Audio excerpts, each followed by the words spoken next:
الرحمن الرحیم انا للہ و انا الیہ راجعون۔ بات شروع کرتا ہوں جی سانحہ پشاور پہ، اسی کے متعلق یہ الفاظ استعمال کیے ہیں۔ پاکستان کے اندر جی آج ایک بڑا سانحہ ہوا جی، بڑے عرصے کے بعد اتنا بڑا سانحہ ہوا ہے جس کے اندر بڑی تعداد کے اندر شہادتیں ہوئی ہیں، بڑی تعداد کے اندر لوگ زخمی ہوئے ہیں، بڑی تعداد کے اندر لوگ ملبے کے نیچے اس وقت دبے ہوئے ہیں۔ پاکستان میں بہت سالوں کے بعد اتنا بڑا کوئی سانحہ ہوا ہے جی، پہلے ہوتے رہے ہیں، پاکستان کے عوام نے قربانیاں دی، پاکستان کے اداروں نے قربانیاں دی، پاکستان کی پولیس نے قربانیاں دی۔ آج بھی بہت سارے پولیس والے جو ہیں وہ اس میں شہید ہوئے ہیں، بہت سارے سویلین تھے جو اس میں شہید ہوئے ہیں، نماز پڑھنے والے۔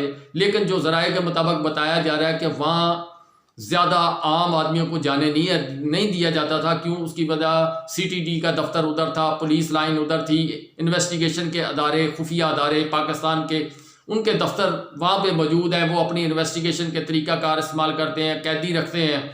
لیکن پھر اس کے علاوہ جناب وہاں پہ CCTV کیمروں کا ایک جال بچھا ہوا ہے۔ سوال یہ پیدا ہوتا ہے جی وہ گیا کس طرح جی؟ یہی سوال میرے وزیر اعظم صاحب ہیں، انہوں نے پوچھا جی کہ مجھے بتایا جائے وہ اندر کیسے گیا۔ اگر ان بیچاروں کو پتہ ہوتا تو وہ شاید نماز پڑھنے گھر پہ پڑھ لیتے یا کسی اور مسجد میں چلے جاتے۔ 2 لائنوں کا ٹویٹ ہے جی میرے وزیر اعظم صاحب کا، مینی خیز ٹویٹ ہے۔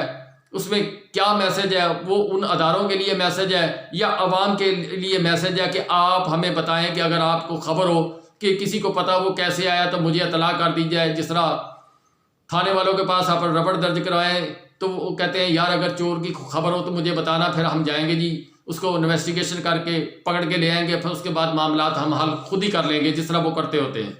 اسی طرح میرے وزیر اعظم صاحب نے ٹویٹ کیا۔ اس کے ساتھ ساتھ جناب جو ذرائع کے مطابق بتائی جا رہی ہے جی چیز کہ وہ بڑا ہال تھا، بڑے ہال کے اندر جناب 1100 کے قریب، 1000 کے قریب نمازی آ سکتے تھے۔ اس وقت 450-500 لوگ موجود تھے، جس کی دھماکہ جو ہے وہ اس میں امام مسجد صاحب بھی شہید ہوئے ہیں، ایک SHO صاحب ہیں، اور پتہ نہیں کتنے لوگ ہیں بیچارے جو لقمہ اجل بنے، شہادت کا رتبہ انہوں نے حاصل کیا۔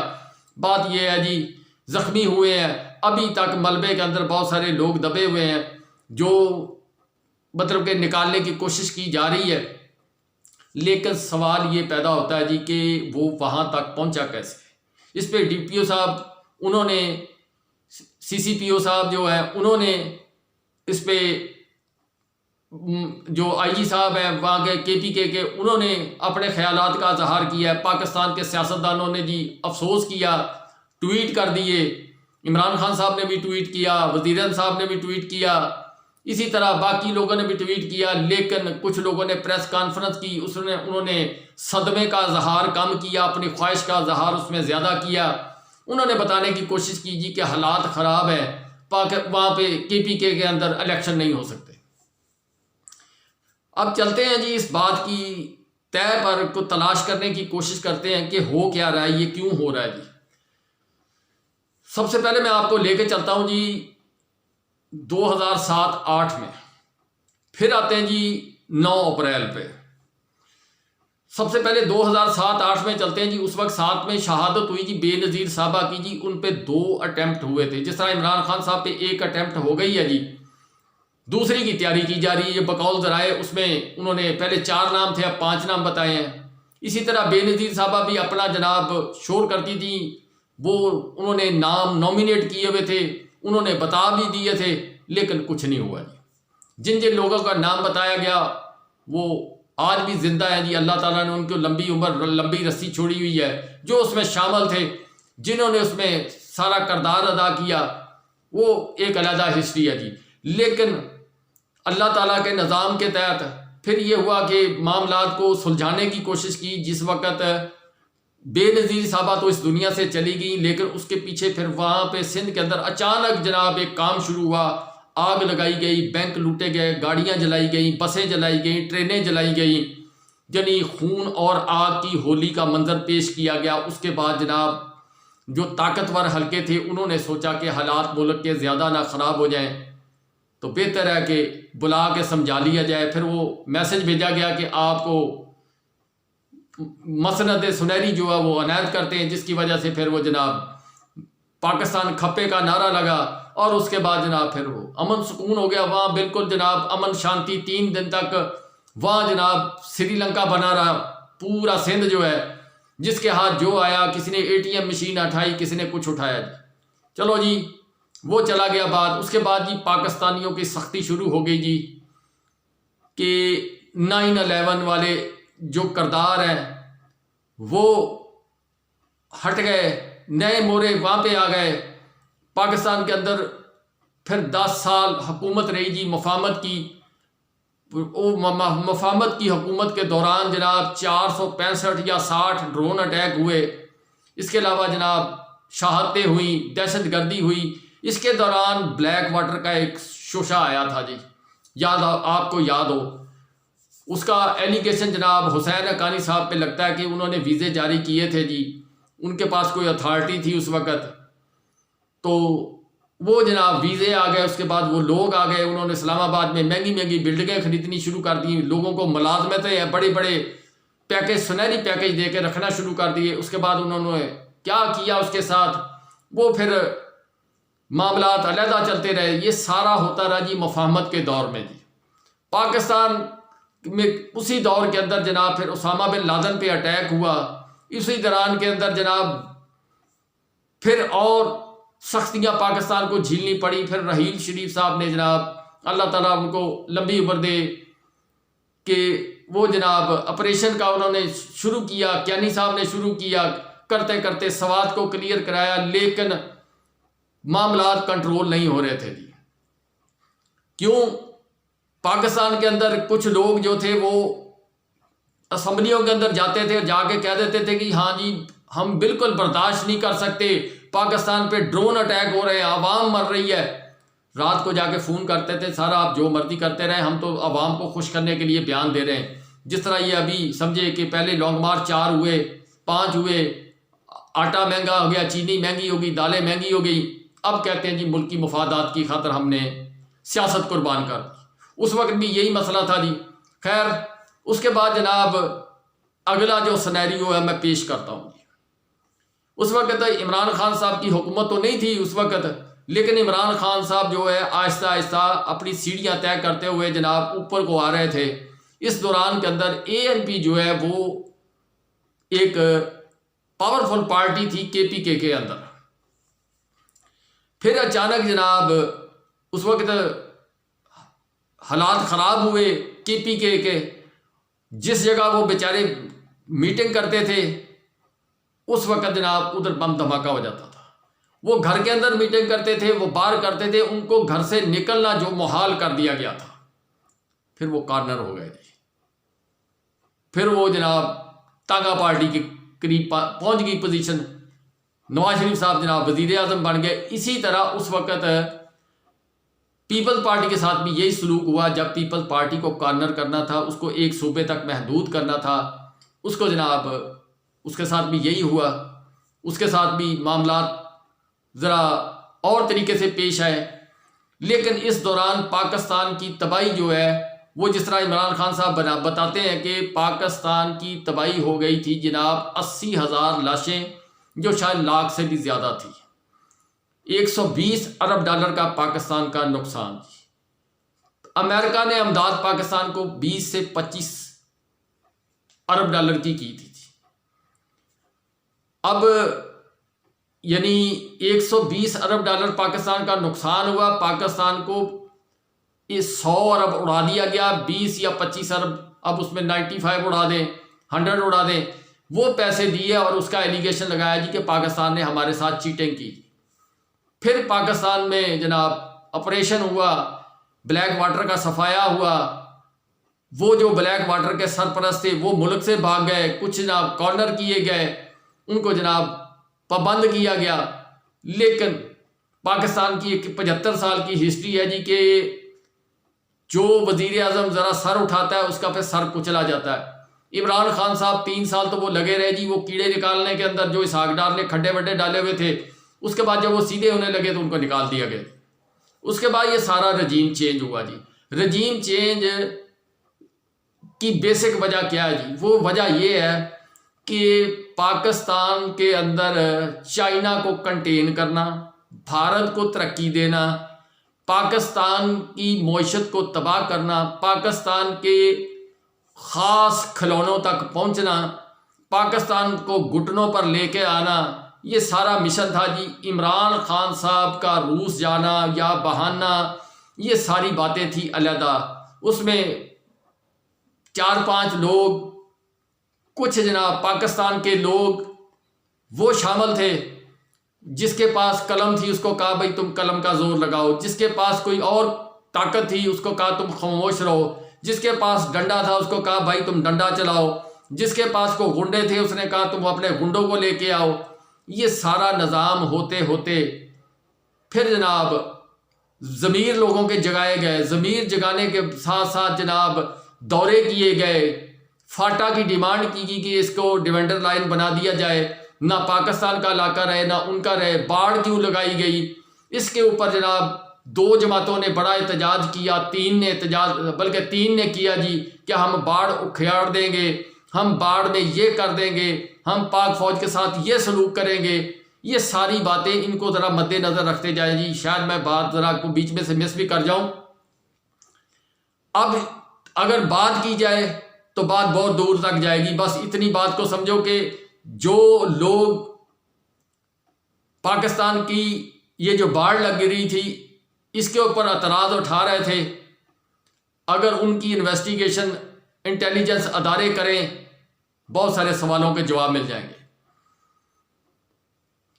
سمندر سے گہرے لوگوں کی تلاشی لی جائے کہ سمندر میں کہاں ڈبکی لگا کے بیٹھے ہوئے تھے چپ کر کے، بہت ساری باتیں سامنے آ جائیں گی۔ سندھ ہاؤس کے اندر جو کچھ ہوا اس کا پیسہ کہاں سے آیا، اگر اس کی انویسٹیگیشن کی جائے بات بہت کلیئر ہو جاتی ہے۔ جاتی عمرہ کے اندر جاتی عمرہ کے اندر جو ملاقاتیں ہوئی ہیں، ملاقاتیں ہونے کے بعد پھر جناب نقشہ چینج ہونا شروع ہوا، عمران خان صاحب کا پیج پھٹنا شروع ہو گیا، رات کو پاکستان کے اوپر کالی چادر دی گئی۔ یہ ساری چیزیں کرنے کا اگر اس کو سارے کو بغور جائزہ لیا جائے تو ساری بات سمجھ آتی ہے۔ اس کے بعد جیسے ہی پاکستان کے اندر حکومت چینج ہو گئی، پاکستان کے اندر دہشت گردی تیز ہو گئی، جیسے ہی پاکستان کے اندر حکومت تبدیل ہو گئی، پاکستان اکنامکلی ڈاؤن ہو گیا۔ جیسے ہی پاکستان کے اندر حکومت تبدیل ہوئی، پاکستان کے اندر نظام الٹ پلٹ ہونا شروع ہو گیا۔ جیسے ہی پاکستان کے اندر حکومت تبدیل ہوئی، پاکستان کے معاشی اشاریے بگڑنے شروع ہو گئے۔ جیسے ہی پاکستان کے اندر حکومت تبدیل ہوئی، پاکستان کی عوام مشکلات میں گھرنا شروع ہو گئی۔ جیسے ہی پاکستان کے اندر حکومت تبدیل ہوئی، پاکستان کی 70% آبادی کا گلا گھونٹ دیا گیا۔ جیسے ہی حکومت چینج ہوئی، جو صحافی، جو بولنے والے تھے، جن کی آواز لوگوں تک پہنچتی تھی اور لوگ سنتے تھے، ان کو کارنر کرنے کی کوشش کی گئی۔ عمران خان صاحب کے اوپر جو کچھ ہوا، پرچے ہوئے، FIR ہوئی، وہ تلاشی لی گئی، نہیں لی گئی، گھڑی نکلی، نہیں نکلی۔ اس کے علاوہ جناب حملہ ہوا، دوسرے حملے کی تیاری کی جا رہی ہے۔ عمران خان صاحب نے کس کا نام لیا جناب؟ کڑی کو کڑی سے ملاتے جائیں۔ خواب دیکھا جی بیٹے کو وزیر اعظم بنانے کا، کڑی سے کڑی ملاتے جائیں۔ لندن میں بیٹھا ہوا ایک شخص سارا نظام چلا رہا ہے، کراچی میں دوبارہ سارے متحد ہو گئے جناب، شخص بیٹھا ہوا لندن کے اندر، کڑی سے کڑی ملاتے جائیں۔ سارا نظام، جتنا بھی نظام ہے، سارا رجیم چینج کا، اس کو ہینڈل کس نے کیا؟ کڑی سے کڑی ملاتے جائیں۔ ایئر فورس 1 میں کون آیا؟ پاکستان کے اندر معیشت کا کیا نظام ہو گیا؟ کڑی سے کڑی ملاتے جائیں۔ اب سوال کوئی پوچھے کہ بھائی میں نے کڑی سے کڑی ساری ملائی، یہ کیوں ساری ملائی اتار دی؟ پاکستان کے اندر اس وقت حکومت ہے جی امریکہ کی، 95% وہ اپنے مشن میں کامیاب ہو چکا جی۔ اگر وہ اپنے مشن کے اندر اس وقت کامیاب ہو گیا ہے، چائنا کدھر گیا جی؟ جو پاکستان کا 70 سال پرانا دوست تھا وہ کدھر گیا جی؟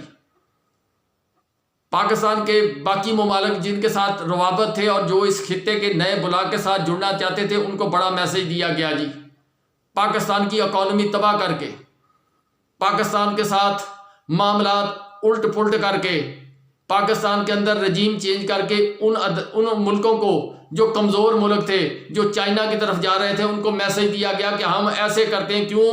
اس وقت جو پاکستان کے متعلق جو انٹرنیشنل ادارے جو ہیں وہ جو رپورٹیں دے رہے تھے، جو اکنامک جریدے جو ہیں وہ رپورٹیں لکھ رہے تھے کہ پاکستان 17 سال کے بعد اوپر کی طرف جا رہا ہے، یہ ساری باتیں جناب ایک دم بالکل مائنس الٹ ہو گئی جی۔ پاکستان ریڈ لائن پہ آ گیا، پاکستان کشکول لے کے اب ایک ایک دروازے پہ جا رہا ہے اور کوئی آدمی پاکستان کو مدد نہیں کر رہا۔ IMF کہہ رہا جی کہ ٹیکس پہ ٹیکس لگاتے جاؤ، 600 ارب کا ٹیکس لگاؤ، پیٹرول مہنگا کر دو، فلاں مہنگا کر دو۔ کون کر رہا ہے جی؟ کس کی حکومت؟ اتحادی کون؟ سڑکوں پر دوڑ کس نے لگائی؟ کڑی سے کڑی ملائیں، 3 آدمی بڑے 2-3 چھوٹے، ٹوٹل ہو گئے جی 15 سہولت کار، یہ سارا نظام الٹ پلٹ۔ اب عمران خان کو کارنر کرنا ہے جی کہ وہ الیکشن کے پہ کسی بات پہ نہیں آ رہا جی، نہ لیول پلینگ فیلڈ پہ آ رہا ہے، نہ پاکستان کے طاقتور حلقوں کی وہ بات مان رہا ہے۔ وہ کہتا ہے مجھے الیکشن دو، الیکشن دینا نہیں۔ ذرائع کے مطابق جو خبریں بتائی جا رہی ہیں کہ مارشاء اللہ کی طرف اشارہ دیا گیا ہے کہ اگر خان صاحب کے اوپر کوئی اٹیمپٹ کامیاب نہیں ہوتی، پھر بھی بچ جاتے ہیں، پھر پاکستان کے اندر مارشاء اللہ لگا دیا جائے۔ یہ بھی ذرائع کے مطابق خبریں جو آ رہی ہیں، جو دوسرے لوگ باتیں کر رہے ہیں، میں ان کے حساب سے آپ کو کوٹ کر رہا ہوں جی، میں اپنی طرف سے نہیں کر رہا جی۔ جو ان گناہ گار کانوں سے کچھ لوگوں کی باتیں سنی ہیں، اس میں کتنی حقیقت ہے، لیکن یہ ساری کڑیاں اگر ملائی جائیں، آپ کو پاکستان کے اندر سہولت کار بھی پتہ چل جائیں گے کون ہے۔ پاکستان کے اندر ڈالر کا دوبارہ کھیل کھیلنے کی کوشش کی جا رہی ہے، اس کے پیچھے کون ہے؟ حکومت میں آنے کے لیے، اپنی اولادوں کو حکومت میں لانے کے لیے کون بے قرار ہے، وہ بھی آپ کو صورتحال سمجھ آ جائے گی۔ عمران خان اور عوام دونوں کو چپ کرانے کے لیے علیحدہ فارمیں، عمران خان کے لیے فارمولہ نااہل کر دو، جیل میں ڈال دو یا دنیا سے اٹھا دو، اللہ نہ کرے۔ عوام کے لیے ایک فارمولہ علیحدہ جی کہ ملک کو اکنامیکلی اتنا تباہ کر دو، عوام کو مہنگائی کے مسائل میں اتنا الجھا دو کہ وہ سوچ ہی نہ سکیں کچھ اور چیز۔ آج میں ایک بچے کی ویڈیو دیکھ رہا تھا، میری آنکھوں میں آنسو آ گئے، وہ اپنے ٹیچر سے آٹا مانگ رہا تھا، یعنی اس نے کہا جی ہم نے 2 دن ہو گئے روٹی نہیں کھائی۔ پاکستان کی عوام، اب وہ بچہ اپنے ٹیچر سے رو کے کہہ رہا کہ مجھے آٹا لے دے، 1 من آٹے کی ضرورت ہے۔ آج اور ایک ویڈیو تھی جس کے اندر ایک لیاقت پور کی عورت رو رہی تھی کہ 3 دن ہو گئے ہیں، ہم آتے ہیں پیسے لے کے آتے ہیں، ہمیں آٹا نہیں مل رہا۔ پاکستان کے اندر کوکنگ آئل کی شارٹ، فلانی چیز، ہر چیز شارٹ ہو گئی۔ کتنے ارب ڈالر، 4000 ارب ڈالر کا پاکستان جو ہے اس کو نقصان ہو گیا۔ وہاں سے ملنے جی 10 ارب ڈالر، وہ ماحولیاتی سمٹ جو ہوئی تھی۔ پاکستان نے اڑا کتنے دیے جی، کرایوں پہ کتنے لگائے دیے، وہاں ہوٹلوں کا کرایہ کتنے دے دیے، ساری باتیں 4000 ارب ڈالر، 600 ارب ڈالر کا ٹیکس لگا رہے ہیں، 35 روپے پیٹرول ڈیزل پہ بڑھا دیے گئے، مزید بڑھانے ہیں جی۔ عوام میں سے کون بولے گا؟ عوام ماشاءاللہ ضمیر اتنی ہے، وہ کہتی ہے جی کہ چلو ایک باری پھر صحیح، کوئی نہیں، آپ ہی حالات ٹھیک ہو جانے ہیں۔ مقصد یہ بات یہ کرنے کی ہے جی کہ جب تک ان چیزوں پہ غور نہیں کریں گے، آپ کو اصل چوروں کی پہچان نہیں ہوگی۔ چوروں کو تلاش کریں، اپنے ملک کو بچائیں۔